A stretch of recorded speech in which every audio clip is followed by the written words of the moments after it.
ब्रह्मरूपमादिमध्यशेषसर्वभाषकम् भावषट्कहीनरूपनित्यसत्तमध्ययम् वङ्मनौति गोचरं च नेति नेति भावितम् तं नमामि देवदेव रामकृष्णमीश्वरम् आदितेयविहरं शूरारिदैत्यनाशकम् साधुशिष्टकामदं महिषुभारहारकम्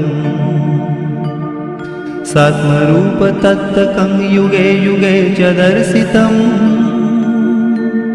तं नमामि देवदेव रामकृष्णमीश्वरम् सर्वभूतसर्गकर्मसूत्रबन्धकारणम्